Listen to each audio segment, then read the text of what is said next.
Hello YouTube. I just want to throw up a quick video. This is going to be part one of, well, who knows how many parts of my bug out bag. And I've been looking at making a bug out bag for a while. One of the bags that I think everybody considers for at least a larger bug out bag is the Rush 72 from 511 Tactical. That seems to be one of the most discussed and used, and it's all over the internet. But I finally got a chance to see one in person and to actually feel one loaded out like a real bug out bag. A good friend of mine has a gray Rush 72. It is well stocked, well planned, and it's got a bit of heft to it. And I got to feel what that is like on my shoulders, and being not a really tall guy, but at close to 6'2", kind of slender build, I got to feel how the straps work and kind of see the problems that people have discussed with waist belt and getting the weight to actually sit on your waist, your hips, not on your shoulders. So I was a little concerned with that. So I was thinking about some other options, and I had seen another bag before, and I finally actually got the chance to buy one, as 511 was nice enough to have a 20% off sale for Father's Day. Lucky me, being a father, gave myself an early gift. But before I kind of go and look at the differences between the bag that I bought and the Rush 72, I want to give you my kind of philosophy of use, to kind of steal Nut and Fancy's term there, for our bug out bag. To me, a bug out bag is something that you keep stocked, you've practiced with enough to know where everything is, and maybe even tried it out. That would be the ideal. And it's one that you keep where you live, or if you are traveling, you might bring it with you, or you spend a lot of time away at work, you might take it with you.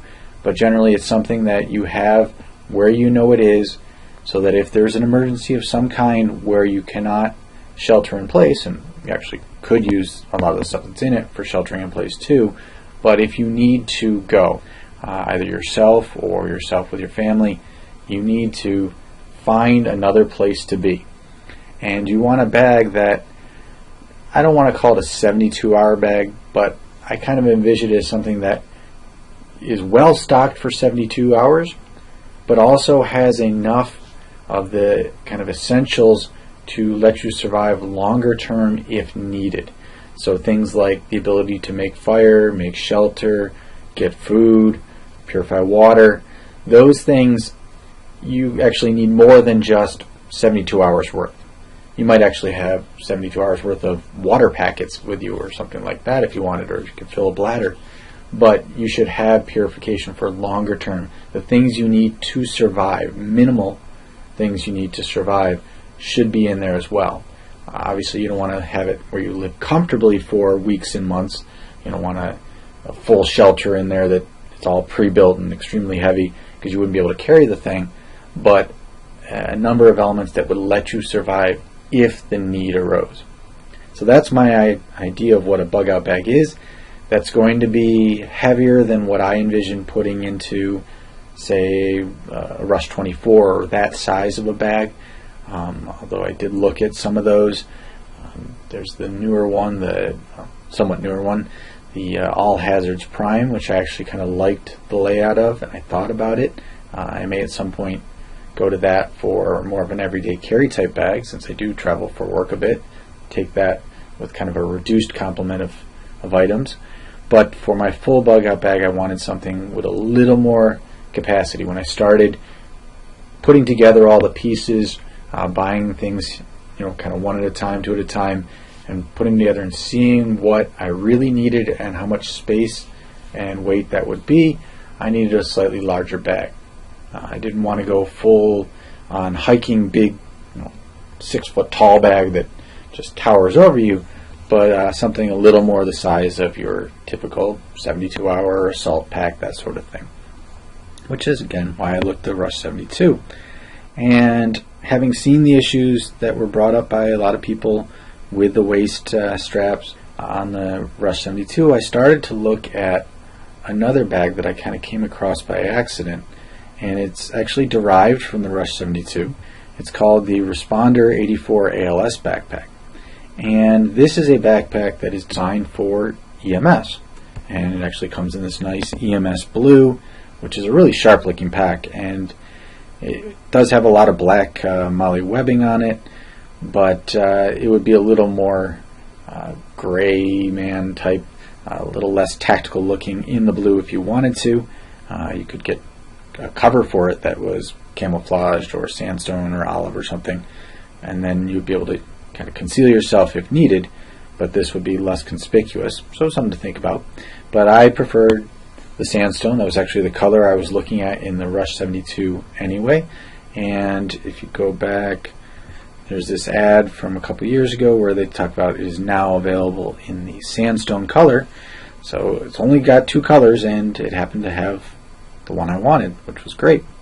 Now, an interesting thing about this bag, and I'll go through the differences in a second, is if you go to Google Images or something like that and search for the ALS 84, you'll see lots of pictures of the correct blue bag, but you will find that most of the pictures, here's an exception here, but most of the pictures of the sandstone, like even this one where it's pictured with the blue ALS 84, that is a sandstone Rush 72. Now I'll tell you how you can tell the difference in a minute, but this is a Rush 72, Rush 72.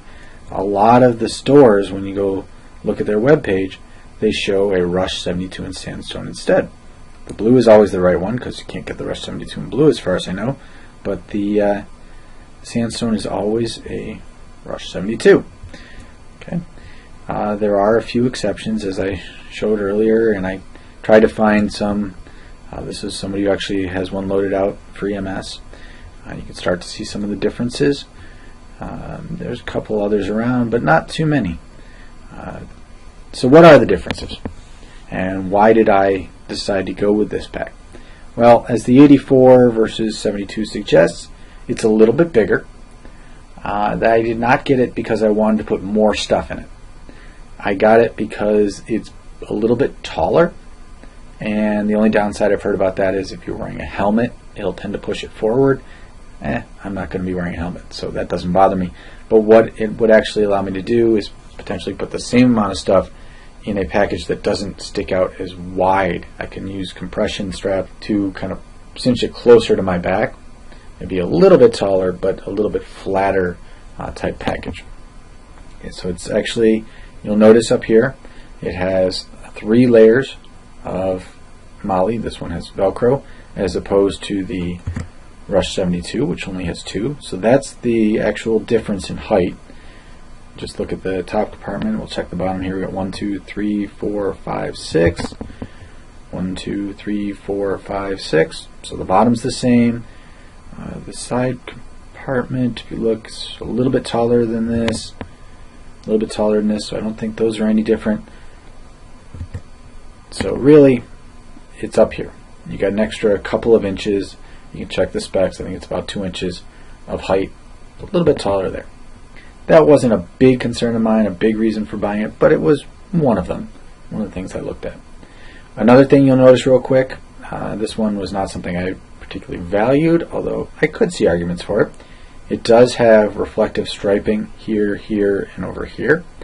I would try to find something to cover that up, some sort of Velcro or something like that, so that if I needed to be covert, or at least hidden, not as conspicuous, I could cover that up. But I could also see, you're walking along a road or something like that, gives you a little bit of safety factor. That's something to think about. Again, not a big reason for me to do that. I had the height, that was one thing. But the main reason, and it's kind of hard to see here on the sandstone, so I'm going to go over to the blue one for a second. You can see up here, the way it fits is going to be a little bit different. It actually has these high kind of load lifter compression straps. And so what that would let you do is you could put the pack on, cinch down the waistband, get that all set like you want it. And then you could have the shoulder straps just tight enough to keep them where they are holding it where your waist you want it to be, and then pull the load towards you a little bit. with those compression straps. So it's a little more like a typical higher-end backpacking type backpack will have these. So I liked that addition. We'll see how it actually works in practice, but it was definitely part of my thinking, is that this may allow me to carry it a little bit higher up, so that I can have this on my waist and this on my shoulders, and it should ride a little bit more nicely. We'll see. Again, this is the theory anyway. Okay, so that was the other main difference. There is a bit difference in price, obviously, quite a bit of difference here. So we're talking about $60 difference. Again, I got 20% off, so that knocked it down about $45 or so.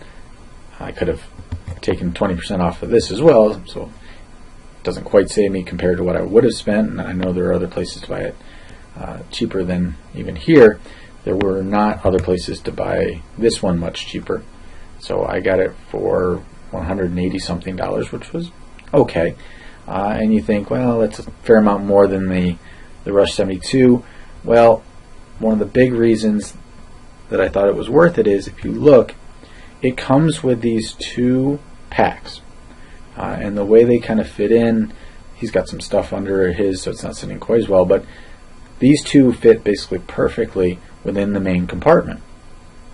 Okay, so you got all these pockets and stuff that the Rush 72 normally had, but you've also got these two that can be pulled out and kept separately. So you could have red as your medical kit, or red as your fire stuff, and blue as your water stuff, and things like that. You can separate them out and have a bag that you can grab for a particular purpose that has a lot more organization within it.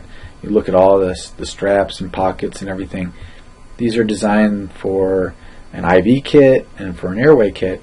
Now you'll notice it said contents are not included, which is fine with me. I didn't really need that stuff, wouldn't know how to use half of it, but I do like the little organizers as an option. So if you think about what those might cost if 511 were to offer them separately, and I don't know, maybe they do, I'm guessing that those would be anywhere from $25 to $40 or more, I don't know, but they would not be cheap, each one. And so the difference in price is certainly made up by having those inside.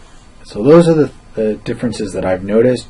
A little bit taller here, has the load lifter straps here, has the reflective stripes here, and comes with these two internal packs. There's also something for holding an air bottle, which obviously I don't need as well. But look at all of the stuff that, this is loaded out for EMS, but all of the stuff that you could pack away and organize, even compared to the regular Rush 72. So I'm really excited to get this pack, to try it out, to see what it does for me. Hopefully it works out as nicely as I'm envisioning. If not, hey, sell it and try something new. But again, this was just my brief intro on what I was looking for and what I ended up purchasing. Should have it within a week or so, depending on how fast their shipping is, and then start loading it up. I don't have everything that I need by any means. I still have a lot of stuff to get, so I won't be able to load it up full anytime soon, but I'm going to start loading it out and seeing where things could go and what I might need. And I figure, you're not supposed to buy the bag and then fill it with the stuff, but some of the things that I might buy, size, shape, whatever, could be somewhat dictated by the bag that I ended up with.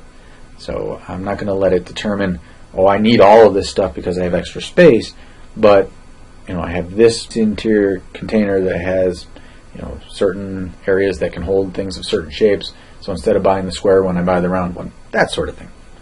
Alright, so I'm looking forward to making some more videos as I go forward, kind of show you how I've got things loaded out, give you my review on the ALS 84 responder, and show you kind of what the differences are. If I get a chance, I'll load it up with some weight and see how the shoulder strap system does for me, and let you know if it actually does improve versus the Rush 72. I'll even see if I can borrow my friend's bug out bag and do a little bit of a comparison.